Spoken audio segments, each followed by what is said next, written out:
C'est dans Matthieu, chapitre 6. On peut commencer au verset 1er. Chapitre 6. Gardez-vous bien de faire des dons devant les hommes pour qu'ils vous regardent. Sinon, vous n'aurez pas de récompense auprès de votre Père Céleste. Donc, lorsque tu fais un don à quelqu'un, ne sonne pas de la trompette devant toi comme le font les hypocrites dans les synagogues et dans les rues, afin de recevoir la gloire qui vient des hommes. Je vous le dis en vérité, ils ont leur récompense. Mais toi, quand tu fais un don, que ta main gauche ne sache pas ce que fait ta droite, afin que ton don se fasse en secret, et ton Père qui voit dans le secret te le rendra lui-même ouvertement. Voilà, donc, ne pas se vanter de ce qu'on donne, de ce qu'on fait, de ne pas être à vouloir surtout faire les choses pour qu'on le sache et pour qu'on nous regarde. Et c'est pareil aussi à la suite, au verset 5, lorsque tu pries, ne sois pas comme les hypocrites, ils aiment prier debout, dans les synagogues et au coin des rues pour être vus des hommes. Je vous le dis en vérité, ils ont leur récompense.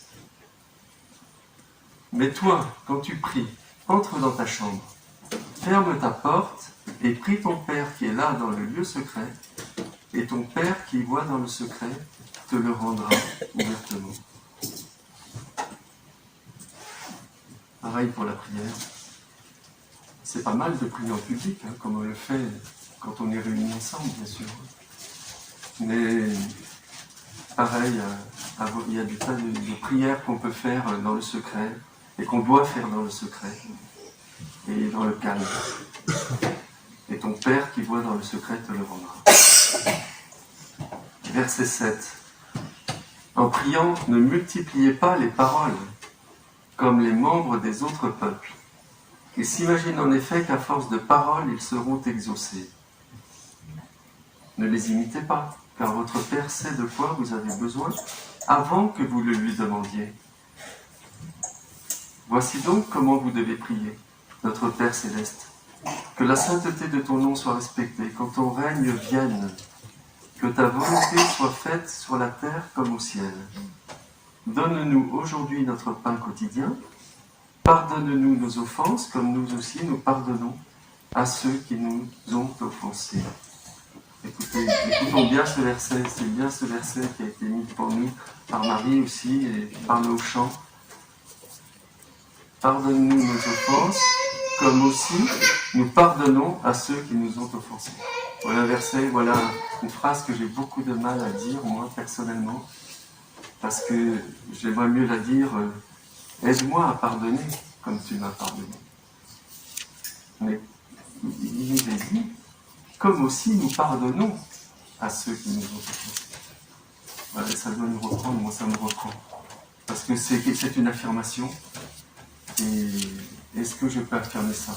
Comme on l'a chanté aussi dans ce petit cantique aussi, au moment de la scène, c'est pareil, on dit voilà, on dit je pardonne, mais est-ce qu'on le fait réellement? Est-ce qu'on est capable de le faire? Voilà. Ça c'est encore la question que Marie a posée, la question qu'on se pose tous, je pense, enfin, je suppose, sauf si quelqu'un ici est capable de pardonner sans aucun problème et de l'affirmer. Voilà, mais le Seigneur, il dit, voilà, c'est ce qui devrait être et on devrait pouvoir dire ça dans notre prière. Et ne nous expose pas à la tentation, mais délivre-nous du mal, car c'est à toi qu'appartiennent dans tous les siècles le règne, la puissance et la gloire. Amen. Et après, vous voyez, il y a ce verset-là qui m'a toujours aussi interpellé, parce que pourquoi est-ce que le Seigneur, juste après avoir donné cette prière, il dit la chose suivante, il dit, verset 14, « Si vous pardonnez aux hommes leurs fautes, votre Père Céleste vous pardonnera aussi. Mais si vous ne pardonnez pas aux hommes, votre Père ne vous pardonnera pas non plus vos fautes. » Et c'est pas par hasard qu'il dit ça. Parce que vous voyez, justement, ce que j'ai dit là à l'instant, c'est pour moi en tout cas, mais je pense pour beaucoup, c'est ce qui est difficile, c'est de dire dans cette prière, de dire, voilà, je pardonne. Et le Seigneur, il sait très bien qu'il a mis le doigt sur quelque chose là. Et il le dit, si vous pardonnez aux hommes leurs fautes, votre Père Céleste vous pardonnera aussi. Mais si vous ne pardonnez pas aux hommes, votre Père ne vous pardonnera pas non plus vos fautes. Il y a des choses difficiles à recevoir dans la Bible. Pas penser que tous les versets vont nous flatter et nous être faciles. Le Seigneur ne nous donne pas la Bible pour que tout soit facile à exécuter. Non, il y a des choses qui doivent être réfléchies, qui doivent être vues devant lui, qui doivent être pesées, et qui sont qui ne font pas de soi, bien sûr. Et après ça, il parle du jeûne aussi. Il dit, lorsque vous jeûnez, ne prenez pas un air triste comme les hypocrites. En effet, ils présentent un visage tout défait pour montrer aux hommes qui jeûnent que, vous le dites en vérité, ils ont leur récompense. À chaque fois, le Seigneur dit, ils ont leur récompense. Ça veut dire, ok, ils sont contents d'eux-mêmes, ils ont leur récompense, quoi. Mais c'est pas la récompense forcément que Dieu veut me donner. Hein. Mais toi, quand tu jeûnes, parfume ta tête et lave ton visage afin de ne pas montrer que tu jeûnes aux hommes, mais à ton Père qui est là dans le lieu secret. Et ton Père qui voit dans le secret te le rendra. Voilà, ça m'a donné ce souhait de lire ce chapitre avec son environnement. Et certainement, c'est ce qui est placé par le Saint-Esprit devant nous au cours du culte, ce qui a été placé ce matin, c'est pour nous faire réfléchir, c'est pour qu'on puisse avancer, qu'on puisse se poser des questions, avancer plus que dans notre réflexion, mais dans nos actions, dans notre vie quotidienne, dans tout ce qui est concret dans la vie, parce que c'est pas juste d'étudier la Bible de façon théorique. D'ailleurs, il y a un verset où il nous est dit que il m'échappe là. Mais enfin que, si vous voulez, la parole, la loi, elle tue et que l'esprit vivifie. Hein, je crois que c'est ça. Voilà. Donc, c'est pas juste de lire et de se faire plaisir en étudiant la parole. Voilà. J'ai une question par rapport à ce que nous venons de lire. Si vous pardonnez aux hommes leurs fautes, votre Père céleste vous pardonnera aussi à vous. Nous avons reçu le pardon de Christ par la croix, par son sang versé pour nous. Je ne comprends pas comme ça. Il ne s'agit pas de ce pardon-là, il s'agit du pardon que nous devons accorder aux autres. Et donc, notre Père, quelque part, nous jugera pour ce que nous n'aurons pas donné en termes de pardon pour les autres. Mais est-ce que le pardon du Seigneur... tu veux dire, est-ce qu'on peut perdre le salut en ne pardonnant pas? C'est la question qu'on se pose quand on lit ce verset. Voilà, c'est la question. Et c'est certainement pas ça, puisque on sait qu'on a le salut et qu'il ne pourra pas nous être retiré. Mais il y a quand même un verset qui nous dit aussi qu'on pourrait être sauvé un peu comme à travers le feu. Oui. Et on perd des bénédictions éternelles quand même. Voilà, on perd peut-être des récompenses. Ouais. Mais non, on ne perdra pas le salut, mais on perdra certainement énormément. Ouais. Et c'est pour ça que c'est important. C'est vrai que c'est très questionnant ce verset. Et en ce moment, quand on fait les études là, du mercredi soir dans l'Épître aux Romains et autres, quand on va au fond des chapitres et des questions, ceux qui la suivent cette étude sont bien d'accord avec moi, eh bien, il y a beaucoup de choses auxquelles c'est difficile de répondre dans la Bible, difficile de comprendre, difficile de répondre, difficile aussi d'être cohérent. Et le Seigneur, en fait, souvent, il nous dit des choses, et puis il faut réfléchir, et puis on comprend. Il faut accepter de ne pas tout comprendre aussi. C'est ça aussi qui est important. Déjà, en Matthieu chapitre 6, à qui s'adresse Jésus? Est-ce que Jésus s'adresse à des non-croyants? Est-ce que Jésus s'adresse à n'importe qui? Non, pas du tout. Et il s'adresse à ses disciples, et il s'adresse aussi pour la prière.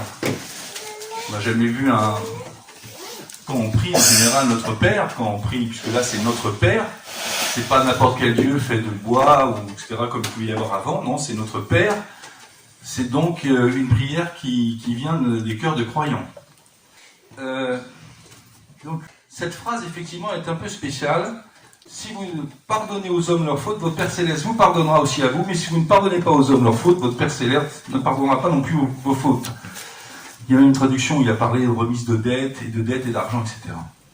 Dans la phrase, moi, écoutez, quelqu'un a dit tout à l'heure, pendant le culte, il a dit pardonner, ça nous libère, et ça libère l'autre quelque part. Eh bien, c'est exactement la même chose. C'est-à-dire que si Dieu, le Père, ne nous pardonne pas nos fautes parce que nous ne pardonnons pas, eh bien, ça nous prive. Ça nous tient liés dans cela, et on n'est pas bien. Vous voyez, on n'arrive pas à avoir une vie avec le Père, avec Dieu, à l'aise, libre. Non, on a des choses qui sont lourdes et qui sont là dans nous, qui nous empêchent de. Mais ça n'a rien, bien sûr, à voir avec le salut. Il y a deux saluts quelque part. Il y a le salut sur terre, c'est-à-dire une vie avec Dieu, etc. Voilà, et puis il y a le salut éternel. Hein, il faut travailler à votre salut. Hein, donc, c'est pas pour faire des œuvres pour être sauvé, mais c'est en ayant une bonne relation avec Dieu, en pardonnant, voilà, en n'étant pas choqué non plus pour n'importe quoi. Vous savez, il y a des spécialistes, des gens qui sont choqués pour tout, il faudrait demander pardon tout le temps. Il faut aussi, de notre côté, savoir faire attention à ne pas être choqué pour tout, et puis à chaque fois se vexer. Hein. Donc il y a aussi les deux cas. Mais ne pas pardonner à quelqu'un... Alors c'est vrai, dans la parole, il est souvent dit 7 fois 77 fois, ça fait 539, moi j'aime bien calculer. Mais autorité, ça veut dire sans limite, mais il est dit aussi, je crois, je ne suis pas sûr, si quelqu'un te demande pardon, si quelqu'un te fait du mal et qu'il vient te demander pardon. Parce que voilà, donc il y a peut-être aussi cette chose-là, mais en même temps, il nous est aussi demandé de pardonner, même si la personne ne nous a pas demandé pardon. Pourquoi ? Pour nous délivrer, nous. Parce que sinon, on est enchaîné, vous le savez bien. Je veux dire, l'amertume qu'il peut y avoir dans le cœur, les mauvaises pensées, les trucs qu'on peut avoir, l'imagination est fertile de l'homme. Hein, donc, il faut faire attention. Donc, si on pardonne, eh bien, nous sommes libérés. Et si nous ne pardonnons pas, eh bien, nous sommes attachés. Et c'est en ça, ce que Dieu dit là. Dieu dit, le Père ne vous pardonnera pas. C'est-à-dire, le Père, vous n'aurez pas de relation, vous n'aurez plus de relation, vous aurez moins bonne relation. Et le problème aussi, c'est quand on commence à ne pas pardonner, ça s'empile, ça peut s'empiler. Donc c'est pour ça, vous savez, c'est comme la colère, il est dit, mettez-vous en colère, mais ne péchez pas, mettez-vous en colère et que le soleil ne se couche pas sur votre colère. Quelque part, c'est pour casser cette mauvaise chose, ces trucs mauvais qui peuvent après... voilà, s'attacher, etc. C'est comme quand vous avez vous savez, un barbecue, vous faites un barbecue, puis vous ne l'avez pas à chaque fois. Au bout de 15 barbecues, vous n'arriverez plus à le revoir, ça va être tellement dur. Chaque soir, nettoyer le barbecue, il devient comme neuf, et le lendemain, on a nouveau un barbecue neuf. Vous voyez, si on veut être pratique. Non, ou une poêle pour les lames. Voilà, donc je pense vraiment que ce passage qui nous dit, attention, le Père ne vous pardonnera pas, ça veut dire que vous n'aurez plus de relation avec le Père. Vous aurez une relation difficile, hein, ça va être compliqué de lui parler parce que vous aurez quelque chose dans votre fond de cuisine là qui est pas lavé et ça va être compliqué. Et plus vous allez empiler dans la cuisine des choses pas lavées, et plus votre relation va être compliquée et vous aurez l'impression presque de ne pas être pardonné, de ne pas être aimé, d'y avoir des problèmes. Puis comment on peut accepter l'amour du Père si nous on ne donne pas l'amour en retour? Je veux dire, comment Jean il le dit, je veux dire, tu peux pas être chrétien quelque part et haïr ton frère. Donc l'amour, c'est obligatoirement d'en passer par pardon. Et comme dit Eric, c'est obligatoire. Ça ne se discute même pas. Il faut faire, quoi. Faut pardonner. Alors peut-être que ça sera au début difficile. Bon, il faut que je pardonne. Bon, voilà, aide-moi à pardonner quelque part. Vrai, pardon. Oui, mais au début, peut-être que... Oui, mais au début, tu sais, viens en aide à ma difficulté à pardonner. Parce qu'il y a peut-être des choses vieilles, il y a peut-être des choses anciennes, il y a peut-être un torture là-dessus. Tu vois. Donc, il faut aussi peut-être en passer par des formes avant que le fond... voilà, hein. C'est ce que je veux dire, c'est qu'il faut peut-être s'entraîner tous les jours à dire, bon, avoir... Hein, puis on parlait des prières, tu vois, dans Néhémie, là, vous savez, il y a Néhémie qui parle au roi, et puis le roi lui dit, mais ça va pas, Néhémie? Et dans sa tête, il se dit, oh là là, qu'est-ce que je lui dis? Bon, il faut que je le dise. Et il prie Dieu et il lui répond. Donc les prières, ça peut être aussi immédiat. C'est-à-dire que pour tous ceux qui qui se disent, bon, ben, j'ai pas une demi-heure, un quart d'heure, où j'ai du mal, etc. Déjà, commençons par des prières de pensée, et ça veut dire que c'est une sorte de relation avec Dieu en continu. Voilà, il faut apprendre déjà petit. C'est pour ça que je dis, il vaut mieux faire une forme, un truc formel, pour après arriver à être beaucoup plus à l'aise avec ça, et que ça soit le fond à ce moment-là, et que ça soit la vérité. Mais voilà, je pense qu'il faut donner un peu de... Enfin, c'est mes pensées, hein, Et apprendre d'enfants aussi à pardonner. Oui, mais les enfants, ils ont un modèle, c'est les parents. Et normalement, si les parents pardonnent, les enfants pardonnent. Tout à fait. Mais il peut arriver que, vous savez, on n'est pas responsable des enfants après qu'ils soient partis. Hein. On les amène à l'âge adulte, on dit des choses, mais après, voilà. Mais enfin, oui, il faut mieux apprendre à ses enfants de pardonner, parce que le pardon, c'est le b.a.-ba du salut. Ah, J'ai entendu que le pardon, ce n'est pas un sentiment, c'est une décision. Et c'est pour ça que ça nous paraît si difficile parfois, parce que nos sentiments, on n'arrive pas à les gérer. Mais décider de pardonner, c'est pardonner. Oui, c'est comme l'amour, je pense. L'amour, si on prend l'amour comme un sentiment, ben on va au crash. Moi, je pense, parce que le sentiment, il se fatigue, la passion s'épuise peut-être, mais si c'est une volonté, c'est pareil. Et l'amour et le pardon, c'est deux choses identiques. Enfin, la grâce, quoi. C'est une volonté, en fait. Voilà, il faut vouloir. C'est pour ça que des fois, il faut se forcer. Oui, tout à fait. Si on attend que ça vienne tout seul, ben, des fois, c'est compliqué. Encore insister sur le pardon.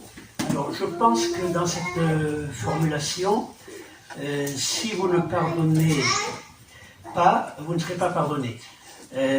On peut voir aussi dans Matthieu au chapitre 18, on a cet épisode que le Seigneur, que la parole nous place devant nous, là, avec Pierre, Matthieu 18, Pierre qui s'approche du Seigneur et qui lui dit: combien de fois mon frère pêchera-t-il contre moi et lui pardonnerai-je? Alors, on a l'épisode de ce que le Seigneur va donner comme parabole, hein, de l'esclave, verset 28, cet esclave étant sorti, trouva un de ceux qui étaient esclaves avec lui, qui lui devait 100 deniers, l'ayant saisi, l'étrangla, disant: paye si tu dois quelque chose. Et puis, un peu plus loin, verset 32, son Seigneur l'ayant appelé auprès de lui dit: méchant esclave, je t'ai remis toute cette dette parce que tu m'en avais supplié. N'aurais-tu pas dû aussi avoir pitié de celui qui était esclave avec toi, comme moi aussi j'ai eu pitié de toi? Et son Seigneur étant en colère le livra au bourreau jusqu'à ce qu'il eût payé tout ce qui lui était dû. Ainsi aussi mon Père céleste vous fera si vous ne pardonnez pas de tout votre cœur chacun à son frère. Alors on voit bien ici que ce qu'il faut voir, c'est que le pardon humain dépend et découle du pardon divin. S'il n'y avait pas eu le pardon de Dieu, eh bien nous ne pourrions pas pardonner. Voilà à mon sens, ce que veut dire cette parole du Seigneur. Et je pense qu'il nous faut lire aussi dans l'épître aux Éphésiens, Éphésiens chapitre 4,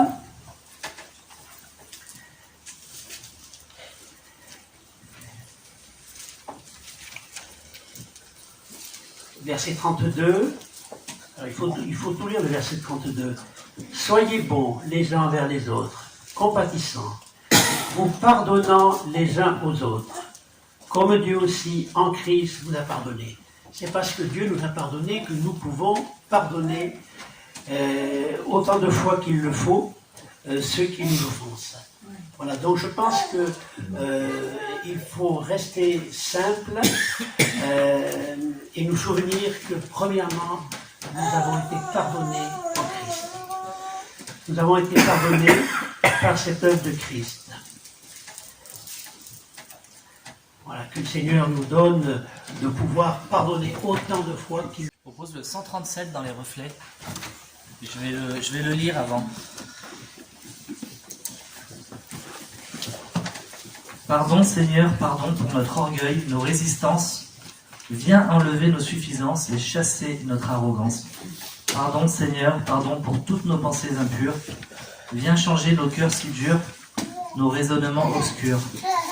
Pardon Seigneur, pardon pour tant de paroles mauvaises. Viens adoucir nos mots, nos lèvres, et que nos querelles s'apaisent. Pardon Seigneur, pardon de toujours garder rancune. Viens changer notre amertume, transformer notre attitude. Voilà, on l'a dit on devait avoir une belle relation avec le Seigneur. Et voilà, si on n'a pas cette belle relation avec le Seigneur, ce sera compliqué de lui demander de nous aider à nous changer.